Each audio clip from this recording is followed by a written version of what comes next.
तो देखिए ये अब जो है नतीजे एक तरीके से स्पष्ट हो चुके हैं। हम चर्चा करेंगे, हमारे साथ कुछ खास मेहमान जुड़े हुए हैं, सभी का स्वागत करती हूँ, आपसे परिचय करा देती हूँ। हमारे साथ स्टूडियो में राहुल तलांग जी मौजूद हैं, पॉलिटिकल एनालिस्ट हैं, बहुत स्वागत है सर। केसी मनकानिया साहब हमारे साथ जुड़ गए हैं, सीनियर जर्नलिस्ट हैं, बहुत स्वागत है सर। कांग्रेस से प्रवक्ता दीपक शर्मा जी और आम आदमी पार्टी से प्रवक्ता मदन मोहन झा जी हमारे साथ जुड़ गए हैं, आप दोनों का भी बहुत स्वागत है। सबसे पहले तो एक रिएक्शन दे दीजिए मदन जी इस पूरे दिग्गजों की हार को लेके। मैडम, सबसे पहले मैं ये कहना चाहूंगा, जो मैं आम आदमी पार्टी से एसोसिएटेड नहीं हूँ, मैं एक पॉलिटिकल एनालिस्ट हूँ। तो एज ए पॉलिटिकल एनालिस्ट मैं कहना चाहूंगा जो ठीक है, ये करेक्शन हम करा देते हैं। मदन मोहन झा जी हमारे साथ पॉलिटिकल एनालिस्ट जुड़ गए हैं। ये जो दिल्ली का इस बार का इलेक्शन है, ये फ्रीबीज का इलेक्शन है। जो किसने अच्छा फ्रीबीज दिया, और वोटर जो है वो पिछले 3, 4, 5 जो चुनाव विधानसभा के अभी हुए हैं रिसेंटली में, तो उसमें वोटर जो है वो ट्रांजैक्शनल हो गया है। उनको ये लगता है जो कौन क्या कितना दे रहा है उस हिसाब पे वोटिंग हो रही है। इसके साथ साथ मैं बीजेपी के स्ट्रेटजी जो जिन्होंने बनाया उनको बधाई देना चाहता हूं।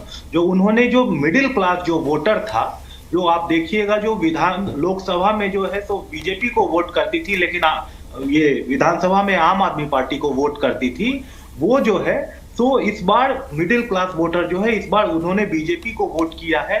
इसके साथ साथ बीजेपी ने झुग्गी को भी टारगेट किया, जिसमें उन्होंने विस्तारक और बहुत सारे ऐसे पद बनाए और कंटिन्यूअस झुग्गी की मॉनिटरिंग की, मिडिल क्लास लोगों की मॉनिटरिंग की, ताकि वो अपनी जो वोट उनका जो 35 से 38% रहता था उसको 45 से 46। चलिए ठीक है, मैं लौटूंगी एक एक रिएक्शन में ले रही हूँ। पहले राहुल जी, ये जो अभी मदन जी कह रहे थे कि ये फ्रीबीज का चुनाव है, हालांकि मेरा मानना और इससे ताल्लुक मेरा कम है, लेकिन आप बतौर राजनीतिक विश्लेषक क्या कहेंगे कि क्या दिल्ली की जनता वाकई में कौन कितना दे रहा है, 2100 2500 इसमें बहकर वोट डालती हुई नजर आई, या फिर वाकई में और डीप रूटेड मुद्दे थे जिसको लेके दिल्ली की जनता फ्रस्ट्रेटेड थी, वो फ्रस्ट्रेशन निकला है? देखिए शिवांगी जी, मैं इसको थोड़ा अलग तरीके से देखता हूं। मैं इसको फ्रीबीज का चुनाव नहीं मानता हूं। ठीक है, घोषणा पत्र में सबके अपने घोषणा पत्र में वादे थे।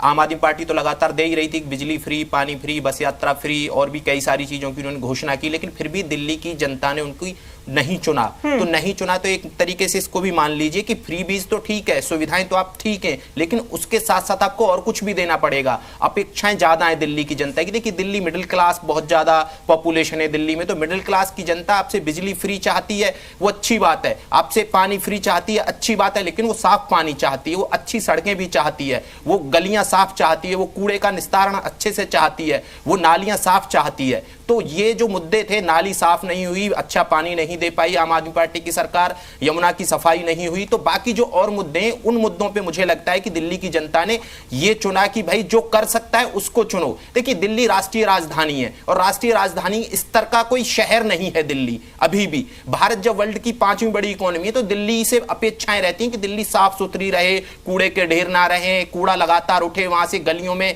अच्छी गलियां रहे, लोगों का अच्छा जीवन यापन हो, जीवन स्तर उच्च हो। लेकिन दिल्ली में ये सारी चीजें नहीं थी। दिल्ली बहुत प्रदूषित शहर रहा और ये पूरे देश के लिए शर्म की बात है कि वो प्रदूषित शहर रहा और इसके लिए कोई ठोस उपाय किसी के पास नहीं था। तो अरविंद केजरीवाल तो ब्लेम गेम खेलते रहे, उनकी पार्टी ब्लेम गेम खेलती रही, तो उस गेम को नकार दिया है दिल्ली की जनता ने। दिल्ली की जनता ने बोल दिया है कि भाई आप हम बिजली फ्री दो, लेकिन साथ में हमें जो जीवन प्रत्याशा है वो उच्च होनी चाहिए और जो सुविधाएं वो अच्छी होनी चाहिए। बिल्कुल राहुल जी, आपने ब्लेम गेम की जो बात कही है, इस पर अगला सवाल लेंगे केसी जी आपसे, लेकिन इससे पहले शिवांगी, क्योंकि तमाम ऐसी हॉट सीट रही है इस दिल्ली विधानसभा चुनाव में जो कि चर्चा का विषय रही है, चाहे हम नई दिल्ली की बात करें, कालका जी की बात करें, जहां मुकाबला बेहद टफ रहा है। तो दर्शकों को इन सीटों का हाल भी बताते हैं कि हॉट सीट में तमाम दिग्गज जहां साख दांव पर लगी थी वहां क्या कुछ रहा है। पहले जहां आम आदमी पार्टी की जीत हुई है उन सीटों पर बात कर लेते हैं और उसकी जानकारी मैं दर्शकों को दे देती हूँ। कालका जी सीट से सीएम रहते हुए आतिशी ने जीत दर्ज की है। गोपाल राय कैबिनेट मंत्री भी रहे हैं दिल्ली सरकार में, उन्होंने भी जीत दर्ज की है। मानतुल्ला खान ओखला से दावा उनकी ओर से किया गया था और वो दावा धरातल पर सत्य होता हुआ नजर आया। लेकिन अगर हार की हम बात करें तो पड़पड़गंज से अवध ओझा ने जो कि हार दर्ज की है। सौरभ भारद्वाज आम आदमी पार्टी का बड़ा चेहरा रहे हैं, उन्होंने हार का सामना किया है। बिल्कुल। और दीपिका, ये जो आप ग्राफ देख रही हैं, ये 10 सीटों का, ये जो टीवी स्क्रीन पर हम अपने दर्शकों को भी दिखा रहे हैं, देखिए 10 सीटों में से 7 सीटें बीजेपी के खेमे में जाना बहुत बड़ी बात है ये। और आम आदमी पार्टी के इन तीनों का भी जीत जाना फिर ये भी बड़ी बात है अपने आप में, क्योंकि कोई भी दिग्गज नेता आम आदमी पार्टी का बहुत ज्यादा यहाँ पे नजर आ नहीं रहा है।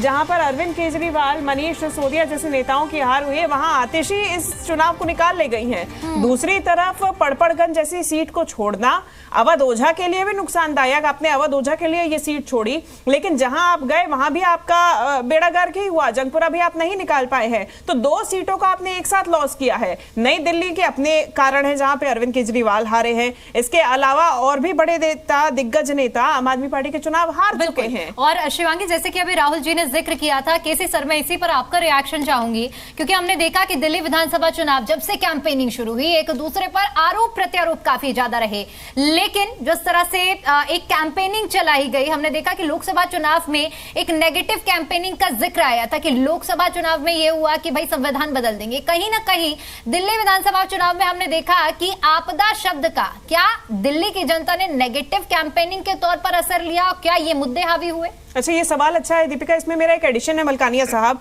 कि नेगेटिव कैंपेनिंग क्या सिर्फ आपदा शब्द तक रह गई या फिर बैकफायर भी कर गई आम आदमी पार्टी के लिए, जहां उन्होंने कहा कि माफ कीजिएगा हम ये काम नहीं कर पाए, थोड़ा और समय दीजिए, एक और मौका दीजिए, फिर करेंगे।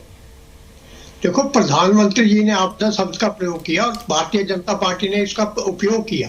उन्होंने बता दिया कि भारतीय आप पार्टी जो किस प्रकार आपदा है, दिल्ली को साफ पानी नहीं दे पाई, प्रदूषण युक्त हवा है और सड़कें टूटी हैं। तो उसके साथ साथ केजरीवाल ने हरियाणा पे आरोप लगाया कि उसमें जहर घोल रहे हैं यमुना में। तो जहर घोलने की बात जो लोगों के दिमाग में उतरी नहीं, मन में नहीं उतरी, चाहे उन्होंने क्लैरिफिकेशन दिए कि अमोनिया की मात्रा बढ़ गई, दूसरी बढ़ गई। इसके साथ साथ जो भी काम करने की बात आई, उन्होंने कह दिया कि केंद्र की जो सरकार है वो हमें काम नहीं करने देती, एलजी हमें काम नहीं करने देता है। तो लोगों के दिमाग में एक बात आ गई कि आप 10 या 11-12 साल से सत्ता में हैं और हर बार कहते हैं मुझे एक और मौका दो। तो एक और मौका देंगे तो केंद्र में प्रधानमंत्री को कैसे बदलते हैं? केंद्र में तो वही भाजपा की सरकार रहेगी, तो काम तो फिर भी आप कहेंगे कि मुझे हमें केंद्र की सरकार करने नहीं देती, एलजी की करने नहीं देती। तो इस प्रकार की जो ब्लेम गेम है और एक अहंकार की राजनीति भी है। जैसे आपका कांग्रेस के साथ लोकसभा चुनावों में समझौता था, ये जो समझौता करके आपने लड़ा, परंतु जब विधानसभा के चुनाव आए तो आपने कांग्रेस को पूछा नहीं, पहले ही अपने उम्मीदवार के चुनाव मैदान में उतारना शुरू कर दिया। और अगर कांग्रेस के साथ समझौता होता है, थोड़े बहुत स्थिति सोच सकते हैं। हालांकि कांग्रेस इसको तिकोनी मुकाबला नहीं बना सकी, कांग्रेस एक भी सीट प्राप्त नहीं कर सकी, परंतु अहंकार की बात तो है कि आप पहले चुनावों से पहले कांग्रेस को साफ कर देते कि हमने आपके साथ चुनाव नहीं लड़ रहे, परंतु आपने चुनावों में अपने उम्मीदवार उतार दिया। उसके बाद कह दिया कि हमने हमारा समझौता लोकसभा चुनावों के लिए थे, विधानसभा के लिए नहीं था।